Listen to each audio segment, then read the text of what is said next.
The UN chief says that at least 50 civilians have been killed in US-led airstrikes in Syria since September. Ban Ki-moon also warned that Islamic State terrorists have responded to the bombing by stepping up their own attacks on Syrian cities. Let's get some reaction now by speaking to British Member of Parliament Jeremy Corbyn, who's on the line. Jeremy, pleasure to speak to you.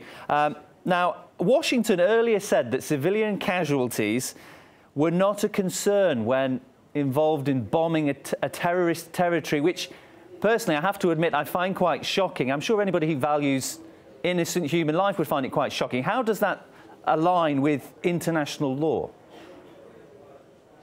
Well, it's illegal in international law to deliberately target civilians during a war.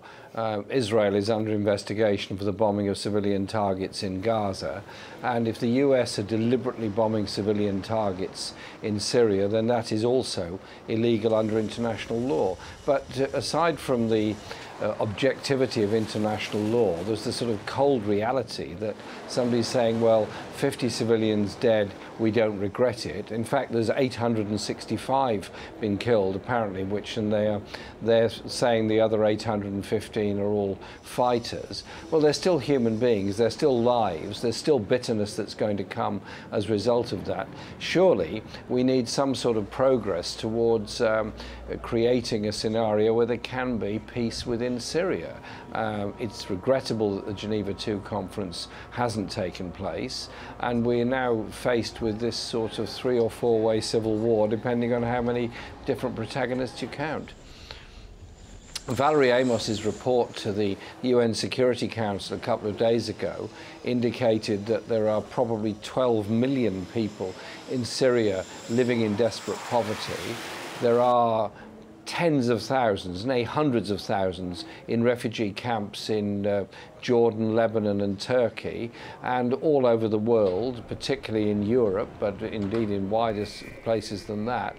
There are refugees from the civilian population in Syria arriving, trying to achieve a place of safety. There is a hunger strike going on outside the Greek parliament of Syrian refugees there. It's a desperate situation.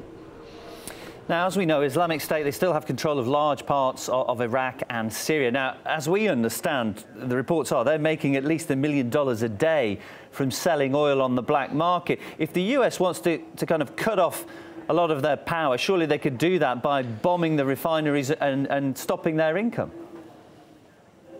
Well, there could be a targeted action, as you indicated, which would deal with the outflow of oil, which is, of course, their main source of income. But I think we also need to look slightly more deeply also and say, well, ISIL didn't come from nowhere. It didn't all emerge in a few weeks. It's been growing for a very long time. It is very well armed, very well equipped and very well financed. Well, somewhere along the line, that money is being transacted from the world's banks, in its general sense, from the world's arms industries, and many of that equipment, one suspects, may well have come from a combination of Gulf states and Saudi Arabia, who have been the world's biggest arms buyers, particularly from France, Britain and the USA in the past 20 years. The Syrian government, they've been involved in this conflict. They bombarded the symbolic Islamic State capital, I think we can say, in Raqqa. At any point, do you think the US are going to say, we're fighting a common enemy here? Is there a chance they could actually become allies, even if for the shortest period of time? The US are hardly going to admit that, but the reality is that they're apparently sharing information about what they're targeting, and I think there might well be an unspoken agreement that there will be a sort of pincer movement against ISIL by both the US forces and the Syrian government forces. But there has to be also, as you indicated earlier on, a concerted pressure on ISIL funding and sources of arms, because that is the key to it all.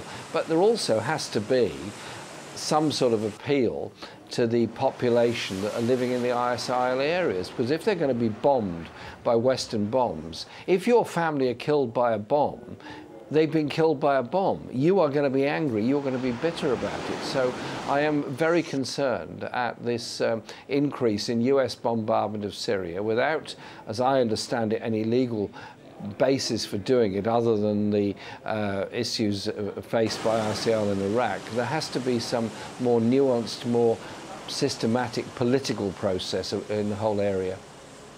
Jeremy, thank you so much for coming on RT to speak to us about this. We've been hearing the thoughts of British Labour MP Jeremy Corbyn.